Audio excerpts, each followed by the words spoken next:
લોકસભા ચૂંટણીની તારીખોની જાહેરાત થઈ ચૂકી છે ત્યારે જામનગરમાં મહિલાઓનું લોકસભા ચૂંટણી અંગે શું મૂડ છે તે અમારા સંવાદદાતાએ જાણવાનો પ્રયાસ કર્યો। જનતાનું મૂડ જાણીશું જામનગરથી અને કેટલીક મહિલાઓ મારી સાથે છે તેમની સાથે સીધી વાત કરીશું। 2019ની લોકસભાના ઇલેક્શનને લઈને સૌથી પહેલા વાત કરીશું તેમની સાથે। જામનગરની વાત કરીએ, જામનગર ડેવલપ થયું છે એટલું જે વાયદાઓ થયા હતા, શું તકલીફો જામનગરની અંદર આપ જોઈ રહ્યા છો? હું અમારા એરિયાની તકલીફની વાત કરું। અમારા સામે જે પ્લોટ છે ને ખાલી એ આખો ગંદો હોય છે, એટલા વાહન બધા પાર્ક કરે છે, પ્લસ ત્યાં છોકરાઓ રમતા હોય ત્યારે ગંદકી ખૂબ હોય છે, ગાય એટલા કૂતરા બધું હોય છે અને લેડીઝ પર ત્યાં વોક કરતી હોય, એજેડ બધા ત્યાં બેઠા હોય છે, બહુ તકલીફ થાય છે, ગંદકી ખૂબ છે ત્યાં। સ્વચ્છતાની પ્રધાનમંત્રી નરેન્દ્ર મોદી વાત કરી રહ્યા છે, સ્વચ્છતા જામનગરમાં જોવા મળે છે તે પ્રમાણે? ના, એ પ્રમાણે જરાય જોવા નથી મળતી। જે રીતે મોદીજી રીતે વાત કરે છે ને એ રીતે તો બિલકુલ જોવા નથી મળતી।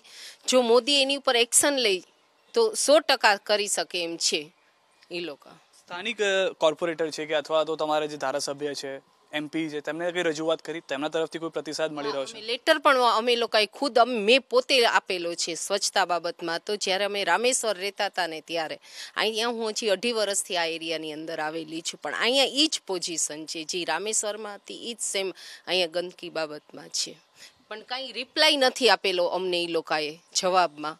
અમે લોકોએ અરજી કરેલી હતી પણ રિપ્લાય કાંઈ જ પણ નથી લોકોનો। 2019ની લોકસભા ઇલેક્શન 23 એપ્રિલે થવા જઈ રહ્યું છે, આ બધા મુદ્દા ધ્યાનમાં રાખીને તમે મતદાન કરવા જશો? ગંદકીનો મુદ્દો છે, શિક્ષણને લઈને મુદ્દો, તમારા કોઈ અંગત મુદ્દા, આ બધા મુદ્દાઓ સાથે આગળ વધશો 2019માં? ના, મેં ગયા વર્ષે નહોતો દીધો, બધાના કહેવાથી કે આમ અતિશય મને બધાએ પ્રેશર બહુ આપેલું પણ હું છતાં નહોતી ગઈ, કારણ કે કાંઈ પણ નહોતું એના ઉપર આવેલું એક્શન ને આ વર્ષે પણ મારી ઈચ્છા બિલકુલ નથી કે હું મત દેવા જાઉં, કારણ કે એક તો છોકરાઓની ફીસ બાબતમાં, ગંદકી બાબતમાં, મોંઘવારી બાબતમાં તમે વાયદા કરો છો પણ એક્શન ઓન ધ સ્પોટ નથી લેતા તમે લોકો, કે જે મોદી લઈ શકે છે છતાં પણ નથી લેતા, એને વિરોધને લીધે હું નથી જાતી વોટ દેવા। પણ બીજા કોઈ ઓપ્શન તમે નથી જોતા? બીજી કોઈ સરકારને કોઈ મોકો આપવો જોઈએ અથવા નોટાનું બટન દબાવવું જોઈએ પણ મતદાન કરવું જોઈએ તેવું નથી લાગતું તમને? કઈ છે બધા કરવું જોઈએ, પણ આજે જો આ મોદી એ નથી કરી શકતો તો બીજા શું કરી શકે? અમને કંઈક સામું નજરે દેખાય તો અમે લોકો કરી શકીએ કે આજે એ લોકોએ કામ કરીને આપ્યું છે અમને। આજે નાની જેવી છોકરાઓની ફીસ બાબતમાં જ કહું કે LKGને લઈને આજે 50,000 ફી LKG વાળા લોકોની હોય તો આગળ વિચારી લ્યો કે જી કમાઈ જ નથી શકતા કે આજનું કરી અને આજે જ ફીસ ભરે છે તો એ લોકોની શું પરિસ્થિતિ આવશે આગળ જતા? તો આપણે તો હજી અમે કેટેબલ છે, નો કેટેબલ વાળાને શું પરિસ્થિતિ હશે? એ મોદીએ વિચાર કરીને પછી બધાનું તો એક્શન હોય ને તો માણસ દેવાનું 100% દેવાની ઈચ્છા થાય વોટ, એટલા માટે। આપને પૂછ્યું, જામનગરમાં આપ કયા મુદ્દાઓને જોઈ રહ્યા છો? જે તકલીફ છે કે કોઈ જામનગરમાં જ્યારે તમે મતદાન કરવા જાઓ અથવા મતદાનને પણ ભૂલી જાઓ, જામનગરમાં તમે રહો છો એટલા સમયથી, કઈ કઈ તકલીફો છે અથવા કઈ કઈ સુવિધાઓ છે? સુવિધામાં તો આ ગંદકીનું જ મેન, જામનગરમાં બધે ગંદકી બાબતે બહુ, અને કોઈ પણ જગ્યાએ તરત તો ડિસિઝન આવતું જ નથી। હમણાં અમારો આવો એરિયો છે, પાણી પ્રોબ્લેમ, આ GMC વાળા તોય 5-6 દિવસ નથી લોકો બધું આમ, એટલે બહુ આ કચરા બાબતે બધી બાબતે તરત તો નિર્ણય નથી જ। એક અન્ય વ્યક્તિ છે તેમની સાથે પણ આપને પણ વાત કરવા માંગે છે। જી, આપ કઈ કહી રહ્યા હતા? હા, કે સરકાર શું કરે, થોડુંક જનતાએ સુધરવું પડે ને। આપણે ત્યાં ગંદો કચરો નાખે, આપણે ગંદુ કરીએ તો બધા ગંદુ કરવાના છે, એ લોકો તો કરે પણ આપણે જ બધું ગંદુ કરીએ, ફેંકીએ જ્યાં ત્યાં કચરો ફેંકીએ, એ તો ના ચાલે ને। આપણે આપણું ઘર ચોખ્ખું રાખીએ ને તરત શેરીમાં નાખી દઈએ, પછી કોર્પોરેટરને કહીએ કે એ લોકો સફાઈ નથી કરાવતા।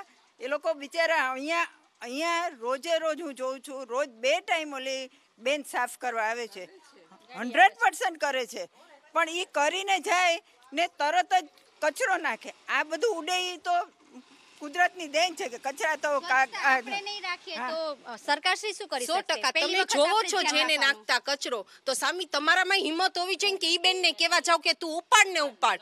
આજે હું એક જઈ શકીશ પણ વાહે 4 બૈરાવ એને વિરોધ કરશે ને તો એકતાથી કઈ નથી થવાનું, સમૂહમાં થશે ને તો જ નિર્ણય લેવાશે, બાકી એક છે ને બોલશે ને તો એનાથી કાંઈ નથી થવાનું। 100% બેનની વાતથી એગ્રી છું, પણ આજે મેં અનુભવેલું છે ને એ સ્ટેજ ઉપર હું પોતે છું અત્યારના। આજે હું એકની જગ્યાએ 15ને ભેગા કરીને હું આજે જાઉં છું દર રવિવારે, નો ડાઉટ અમને સપોર્ટ પણ બધા આપે છે, પણ એના માટે સમૂહનો સાથ હોવો જરૂરી છે. સ્વચ્છતા માટે એક છે કે ભાઈ આપણે પ્રયત્ન 100% કરવો જોઈએ એમ. કોઈની ઉપર બ્લેમ કરવાથી કાંઈ નથી થતું. સરકાર શ્રી એના રીતે બધા માણસોને મોકલે છે, બધી વ્યવસ્થા આપે છે. ગાડી ઇવન કચરાની ગાડી પણ રેગ્યુલર આવે છે. તો એ સમય દરમિયાન આપણે બહાર ફેંકવાની જગ્યાએ આપણે પણ ગાડીમાં જઈને નાખી શકીએ છીએ ને. તો એ બધી પ્રશ્નો આપણે જેમ આપણા ઘરને સાફ રાખીએ છીએ એમ રોડ પણ આપણી જ જવાબદારીમાં આવે છે કે આપણે સાફ કરીએ. સરકારશ્રીને કહીએ તો એ લોકો સગવડતા ઘણી બધી આપે છે. આ મુદ્દાથી બીજો એક મુદ્દો પણ આપણે ચેન્જ કરીએ કે મહિલા સુરક્ષા. ગુજરાત હંમેશા પ્રધાનમંત્રી મોદી બન્યા ત્યારથી ગુજરાતને એક મોડેલ જોવામાં આવ્યું દરેક રાજ્યમાં. મહિલા સુરક્ષાને લઈને જામનગરમાં શું સીન છે?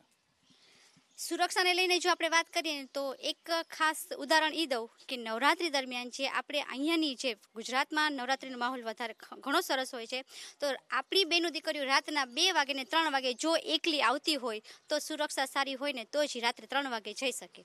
તો સરકારશ્રી તરફથી એવો પ્રોબ્લેમ નથી એમ. ઠીક છે કે રેર જામનગરમાં તો નથી જ એમ. જામનગરમાં મહિલા માટે 2 વાગે આવે કે 4 વાગે કોઈ પ્રોબ્લેમ નહીં. ઇવન રિક્ષાવાળા એટલા સારા, એકલી લેડીઝ સ્ટેશન પરથી આવતી હોય એના ઘરે બરાબર પહોંચાડી દેશે. ઉલટાનું કહેશે બેન તમને ઉપર મૂકી જાઓ. બહુ જ સરસ રિક્ષાવાળા. સુરક્ષાને લઈને તો કદાચ તમામ મહિલાઓ માની રહી છે કે સુરક્ષિત છે જામનગર. મોંઘવારીની વાત આવે, તમે ઘર ચલાવો છો, સૌથી વધારે ટાસ્ક ડિફિકલ્ટ હોય તો તમારા લોકોનું છે. ઘર ચલાવવામાં કેટલી મુશ્કેલી આવે મોંઘવારીને લઈને? મોંઘવારી તો છે પહેલા કરતા, પણ સાથે સાથે બીજા ઘણા બધા પ્લસ પોઈન્ટ છે કે જે મોદીજીના આવવાના કારણે જે સેફટી છે કે જે દેશ છે સંપૂર્ણપણે છે અત્યારે ખૂબ આગળ પ્રગતિ કરી રહ્યો છે. તો એ બધા પ્લસ પોઈન્ટ આપણે જોઈએ તો આ વસ્તુ આપણે સમજી શકાય કે ના આ જરૂરી હતું ને થોડું ઘણું આપણે પણ સરકારને સપોર્ટ કરવો જોઈએ. આજે મોદીજી છે આટલા 60 વર્ષ સુધી જે કોંગ્રેસ નથી કરી શકી એ મોદીજીએ લગભગ 5 વર્ષમાં કરી બતાવ્યું છે. અને એના લગભગ એના બધા એને જેટલા પ્રોમિસ કર્યા છે એમાંથી 90% એને પૂરા કર્યા છે. એક બાર ફિર મોદી સરકાર. એનું કારણ અને હું તો એનાથી વિશેષ મારો પોતાનો પોઈન્ટ ઓફ વ્યૂ કહું તો એક વસ્તુ એ કહી શકું કે આપણે જે નેક્સ્ટ ઇલેક્શન આવે છે હવે ટૂંક સમયમાં જ આવી રહ્યું છે. તો ઇલેક્શનને અનુલક્ષીને એક મારો પોઈન્ટ ઓફ વ્યૂ એવો છે કે હવે ઇલેક્શન ન કરીએ, એની જગ્યાએ ડાયરેક્ટ આપણે સિલેક્શન કરીએ અને ઇલેક્શનમાં થતો જે ખર્ચ છે તો હમણાં રિસન્ટલી પુલવામા એટેકમાં જે શહીદો થયા એમના પરિવારજનોને આપણે હેલ્પ કરી શકીએ. તો એવો મારો મત પડે છે. તો સરકારશ્રીને મારા તરફથી એવી ખાસ વિનંતી છે કે બહેનોને બી ખાસ હું કહું છું કે ભાઈ સરકારશ્રી સુધી આપણે આ વાત પહોંચાડીએ કે આ જે ફંડ છે એ આપણા સંરક્ષણ મંત્રી સુધી ત્યાં આપણું દેશ મજબૂત બનાવીએ અથવા તો પુલવામા એટેકમાં જે શહીદો છે એમના પરિવારજનોને આપણે એઝ એ ડોનેટ કરી શકીએ. ખૂબ જ મહત્વની વાત કરી. જે શહીદ થયા હતા, એર સ્ટ્રાઇક કરી, ઘરમાં બેસીને તમામ લોકોએ જોયું કે એર સ્ટ્રાઇક થઈ, પ્રધાનમંત્રીની નેતૃત્વની અંદર એર સ્ટ્રાઇક કરવામાં આવી. આ જે સ્ટેપ લેવામાં આવ્યું તે તમને યોગ્ય લાગે છે કે એના પર જે પોલિટિક્સ થઈ રહ્યું છે, આક્ષેપ છે ઓપોઝિશનનો, તેને લઈને શું કહેશો આપ? ના બરાબર છે. આપણે પૂછવા માંગીએ છીએ સ્ટ્રાઇક કરવી જ જોઈએ, બહુ બરાબર નિર્ણય લીધો છે. અને સામે જે ઓપોઝિશન પાર્ટી જે સવાલો કરે છે એ ખૂબ જ વાહિયાત છે. જે તે સમયે એ લોકો જ્યારે પદ ઉપર હતા ત્યારે એમણે આમાંથી કંઈ નથી કર્યું. જ્યારે ઘણી વખત આતંકવાદી હુમલા આપણા ઇન્ડિયા પર થઈ ગયા છે પણ અત્યાર સુધીમાં કોઈ એવો કેસ નથી બન્યો કે એ લોકોએ આવું એક્શન લીધું. જ્યારે મોદી એક્શન લીધું તો એ બરાબર જ છે ને, એ લેવું જ જોઈએ ને થવું જ જોઈએ. મોદીજીને આવ્યા પછી 2 વાર એટેક થયો. ફરી એક વખત મોદી સરકાર આવી છે. કયા મુદ્દાઓ એવા છે જેના કારણે આપ આવું કહી રહ્યા છો? મોદીએ જેટલું કર્યું છે એટલું તો અત્યાર સુધી કોઈએ નથી કર્યું, એટલે તો મોદી જ આવવા જોઈએ. ને હું 3 વસ્તુ અલગ ગણું છું: કોર્પોરેશન, સ્ટેટ ને કેન્દ્રનું કામ મસ્ત જ કરે છે. થોડોક અહીંયા પ્રોબ્લેમ થાય છે સ્ટેટ વાઇઝ ને આ સફાઈનો ને આ બધો, એ બધું ઠીક છે. ઓલી વસ્તુ જે આપણી સંરક્ષણ છે એ જરૂરી છે, એ બેસ્ટ છે. તમે ખુદ મતદાન કરવા પણ જશો, કયા મુદ્દાને ધ્યાનમાં રાખશો? તમારે જે કેન્ડિડેટ અહીંયા ઊભા છે કે પછી જેનું નેતૃત્વ હેઠળ દેશ આગળ વધશે એ મુદ્દાને લઈને મતદાન કરશો? નેતૃત્વ મોદીજીને ધ્યાનમાં જ રાખીને ઓનલી માત્ર ને માત્ર મોદીજીને ધ્યાનમાં રાખીને કરશું. કેમ કે એને મોદીજીએ જે કાર્ય કર્યું છે એ આજ સુધી કોઈ નથી કરી શક્યું. બીજી વાત કે બધા એમની જ્યારે 2013માં આવ્યા ત્યારે બધા એવું કહેતા હતા કે બહુ ફર્યા, ખૂબ કોમેન્ટ્સ કરતા હતા. પણ એટલું નથી જોતા કે જે ફર્યા છે એની પાછળનું રીઝન શું છે. એ માત્ર ફરવા માટે જતા હતા? નહીં, એ લોકો બધા દેશનો કોન્ટેક્ટ કરીને આપણું જે આપણી દેશની જે શક્તિ છે ને એને કેટલી વધારી છે. કેમ કે અત્યારે જે એટેક થયો અને આટલા દેશ, ચીન સહિતના દેશ આપણી પાસે ઊભા છે આપણી પર કે પાકિસ્તાનની વિરુદ્ધમાં, તો કે એને કોના આધારે છે? કોઈ નહોતું કરી શક્યું અને માત્ર ને માત્ર મોદીજી આવ્યા પછી જ આ વસ્તુ થઈ શકી છે. આ મોદીજીની વાત કરી રહ્યા છો. પાણીનો પ્રોબ્લેમ સોલ્વ કર્યો છે અત્યારે જામનગરમાં કાયમને માટે. પાણીનો પ્રોબ્લેમ સોલ્વ કરી દીધો છે ને, નહીં તો કાયમ માટે પાણીનો તો પ્રોબ્લેમ રહેતો જ તો.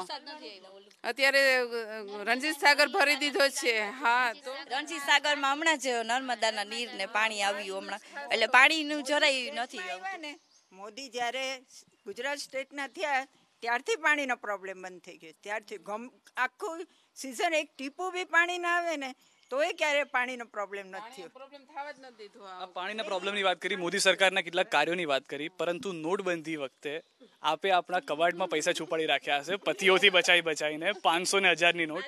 ત્યારે તકલીફ થઈ હતી? ત્યારે કોઈ તકલીફ થઈ હતી? તકલીફ તો તમે ભાઈ એવો અઘરો પ્રશ્ન પૂછ્યો છે. ખરેખર લેડીઝને તકલીફ તો થતી જ હોય. એનું ના, એ તો બધાએ પોતાનું અંગત સેવિંગ હોય જ, પણ જે કંઈ થયું છે કે ભાઈ એ પોતાનું રાખ્યું છે, એ વાત એ બહાર આવ્યું, એ વાત સાચી વાત. પણ જે દેશમાં જે કાળું ધન હતું એ બધું જે બહાર નીકળ્યું અને એમાં જે ફાયદા થયા છે એ સમય જે તે સમયે પ્રોબ્લેમ્સ તો ઘણાને ફેસ કરવા પડ્યા હશે, કે લાઇનમાં ઊભું રહેવું, કે ખર્ચ માટે તકલીફ થતી હોય.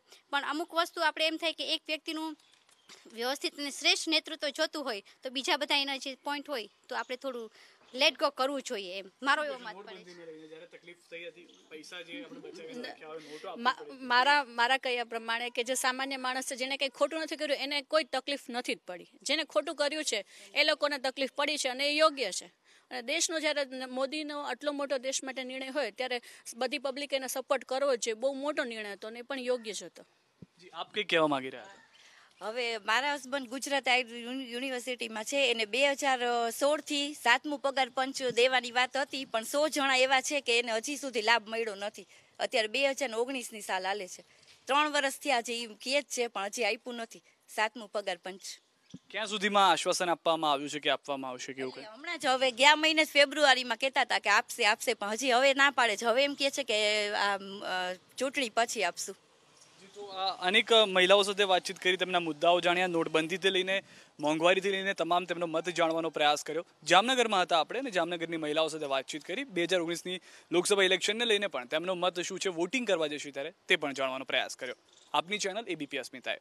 કેમેરામેન કમલેશ પટેલ સાથે સિદ્ધાર્થ ધોળકિયા, એબીપી અસ્મિતા, જામનગર.